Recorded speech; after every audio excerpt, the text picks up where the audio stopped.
Today, we're taking you on board the largest cruise ship in the world, Royal Caribbean's Star of the Seas. And while biggest ship sounds incredible, it can also raise a real question. Can a ship actually be too big? When a ship reaches this scale, the experience inevitably changes. So instead of a highlight reel, we're breaking down what Star of the Seas actually feels like to sail on, and whether being the biggest ship ever is an upgrade or simply just a different kind of cruise.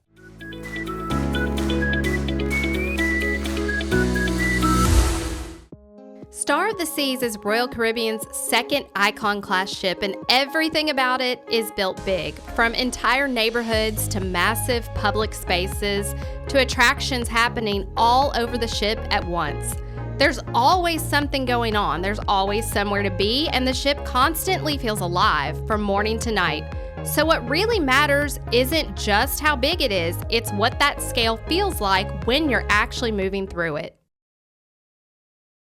When we were boarding, we were excited and didn't really know what to expect. Seeing it in port, we were amazed at how big this ship is. Hello. Hi. Welcome Hi. to vacation. Thank you. Oh, wow, look at this. We took a quick look around the promenade and then made our way to the stateroom. Here we are. Yes, I'm very excited to see our stateroom.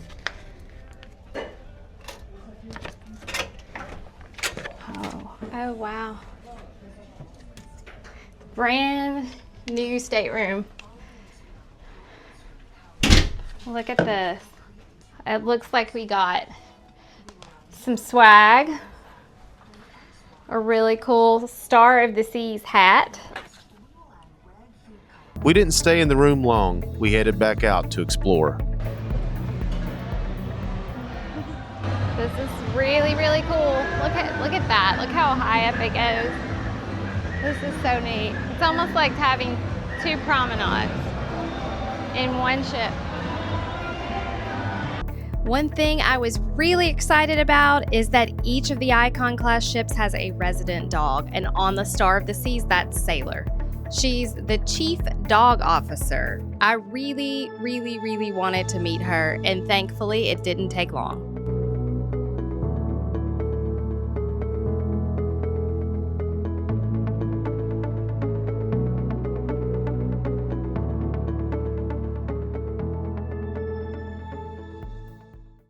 Bye, Sailor. Oh my God.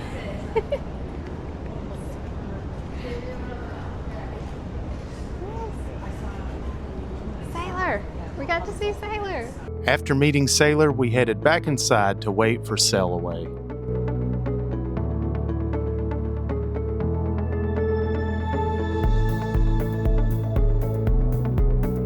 It's a very quiet spot to watch us sail away.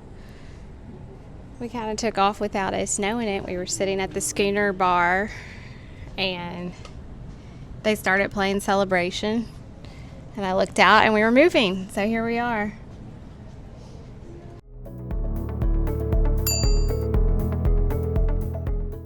And maybe the reason it never felt overwhelming to learn our way around or navigate the ship comes down to a couple of very specific reasons.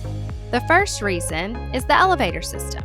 Instead of everyone piling in and stopping on every deck, the ship uses a destination-based system.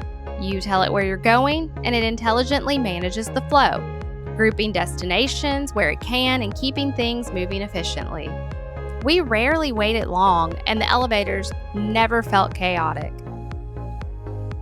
The other and bigger reason is how the ship is laid out.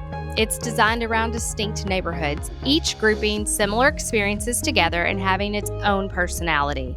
You're not trying to memorize where every single venue is, you're just learning where the neighborhoods are.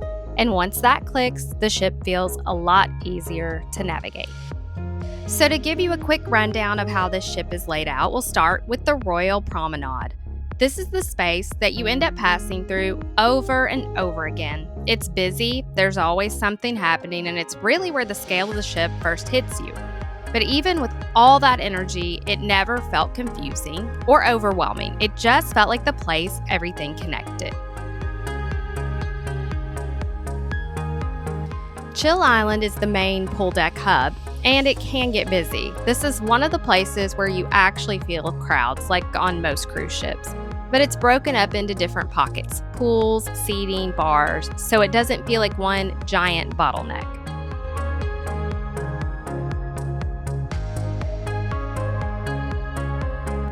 Thrill Island is where the ship's high energy activities live. This is the water park area, the slides, the sports, and activity zones. It's loud, it's active, and it's meant to be. This is one of the most energetic parts of the ship, especially during the day. And it's very clearly designed for people who want to be doing something and not just hanging out.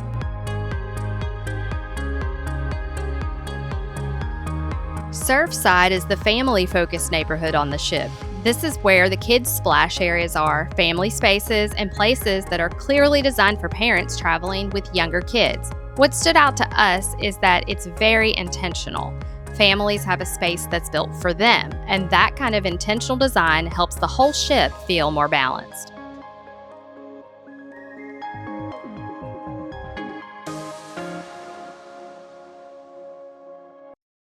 The Hideaway is the ship's adults-only neighborhood. This is a pool area designed just for adults, with a suspended infinity pool that looks out over the back of the ship. It's elevated, it's opened, and it feels intentionally separate from the rest of the ship. When you want a true adults-only space, somewhere calm, scenic, and removed from the family areas, this is the place to go.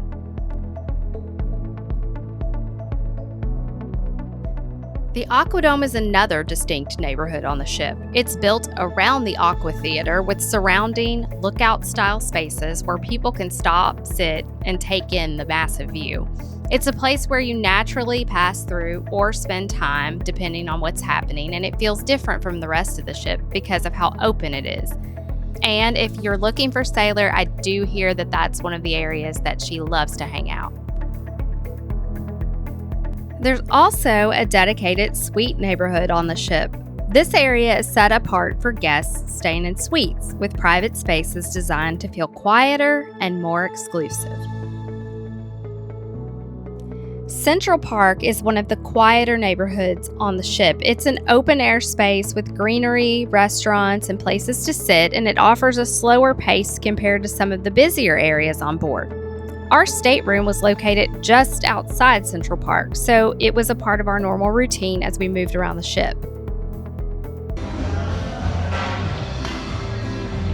Look at this.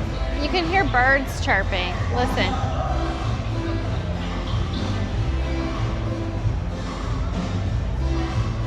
So obviously they pipe in the sounds of birds chirping, which is a cool feature. Kristen and I are sitting at Bubbles, having a drink and taking a mid-tour break. We wanted to point out that Central Park is here on deck 8, which is where our stateroom also happens to be on the forward side, and we think it's one of the best spots on the ship to have your stateroom. Central Park area is one of our favorite spots. We can walk out of our stateroom around the corner, then we're in Central Park with access to several restaurants. Chops, Izumi, they're both located in Central Park. There's also Park Cafe, which is part of the complimentary offering on the ship with light snacks and sandwiches, salads, drinks, things like that. And then another nice thing about Central Park too is even if you were wanting to make your way down to the promenade, there is an escalator. It's right in the middle of Central Park. Actually, it's not an escalator. It's stairs. I think it's stairs, yeah. Yeah. But it does go all the way It's down stairs. to the 6th floor, But it and goes then you down- can take the 6th floor stairs down to the 5th. So directly from Central Park here, which is deck 8, stairs down to deck 6, midship, comes out in the promenade area right next to the Pearl. So that's nice too. So it's just one of our favorite spots on the ship, and we would recommend if you were choosing what deck that you wanted your stateroom to be on, we would recommend deck 8 just outside Central Park. Yeah, definitely. Also, the plants that are in Central Park are real plants. What you're looking at, the greenery, is not fake. It's real. They do pipe in fake bird noises just to add to the ambiance. And then they have statues, and my favorite so far is of the poodle that is peeing on one of the plants. It's a statue. So I love a good sense of humor, and that's a pretty cool statue. It is easy to forget as you're walking through Central Park that you're on a cruise ship sometimes.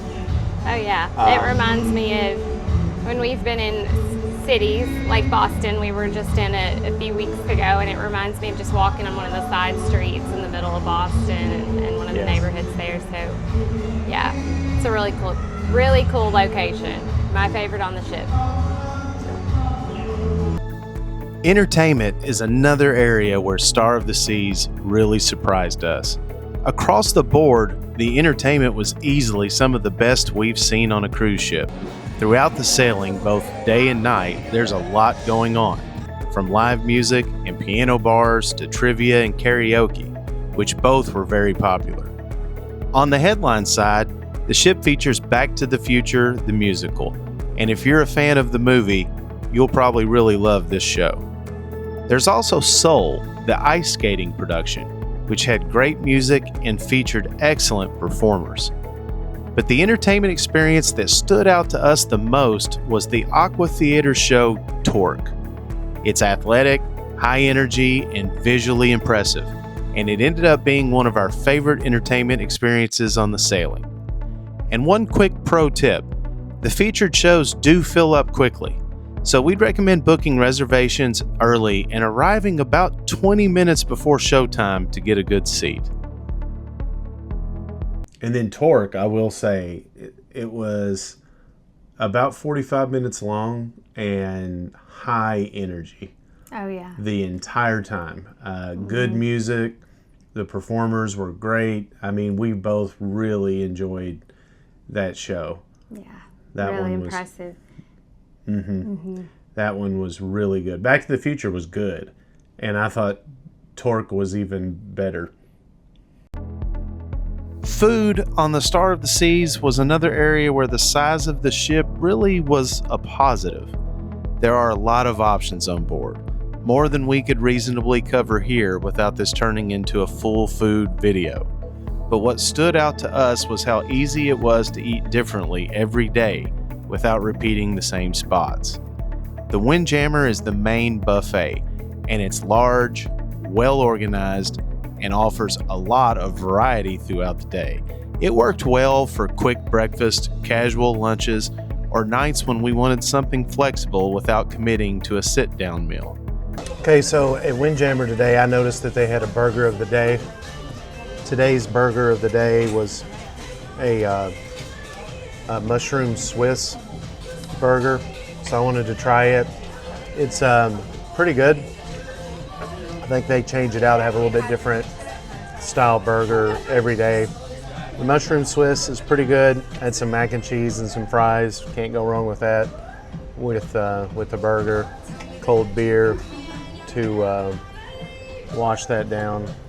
But I did pick up a couple of desserts also that I thought I would try. The first one is this, let's see, there we go, cherry tart.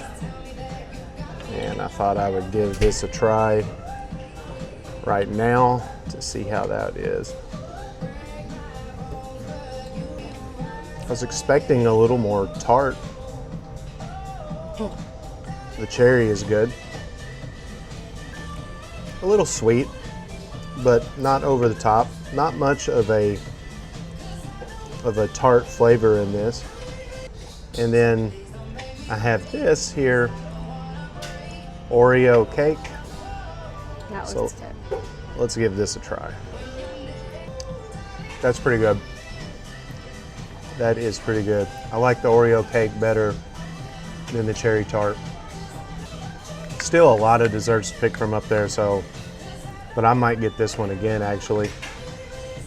So Oreo cake, at least for me, it's the winner over the cherry tart. And the burger of the day. Burger of the day was pretty good. The mushroom Swiss was pretty good too. The Aquadome Market was another favorite for something fast and casual, with different stations and a really convenient setup, especially when we were already spending time in that part of the ship. For more traditional dining, the main dining room offered a calmer, set-down experience and a nice change of pace from the more casual options. It felt like a nice balance to some of the faster options on board, a place to slow down, enjoy a full meal, and not feel rushed. And of course, there are familiar favorites like Sorrento's, which is always an easy option for pizza throughout the day. Beyond that, Star of the Seas also offers premium dining experiences, including places like Lincoln Park Supper Club, which add another layer if you're looking for something more elevated or more experience-driven. Overall, we were really impressed with the food on board. Not just the quality, but the sheer range of choices. It genuinely felt like you could eat somewhere different every day of the sailing without getting bored. And now for our final verdict. Star of the Seas is a very large ship, but what mattered more to us than the size was how easy it is to navigate. Once you understand the layout, moving around the ship feels straightforward and not overwhelming. You can spend time in lively areas with a lot going on, or step away to quieter nooks where you can relax or read. The balance is what makes the ship work for different travel styles. We think the Star of the Seas is a strong fit for families, couples, and even friend groups because the ship is clearly organized and gives people space to enjoy the experience in different ways. This is not a ship designed for short weekend sailings, though, and it's not positioned as a budget-first option. Most 7-night sailings typically start out around $1,200 to $1,400 per person for interior staterooms, with balcony cabins often in the $1,600 to $2,000 per person range, depending on the sailing and the season. Right now, Star of the Seas sails 7-night Eastern and Western Caribbean itineraries out of Port Canaveral, and we felt the ship offers enough variety and structure to stay engaging over a full week. After sailing on Star of the Seas, the question is simple: is it too big? And for us, the answer is no. If this video helped you decide whether Star of the Seas might be right for you, make sure you hit like, subscribe, and stick around for more decision-driven travel content. And in the words of explorer Ferdinand Magellan, the sea is dangerous and its storms terrible, but these obstacles have never been sufficient reason to remain ashore. And we hope this episode inspired you to hit the high seas yourself. So keep traveling, and we'll see you next time.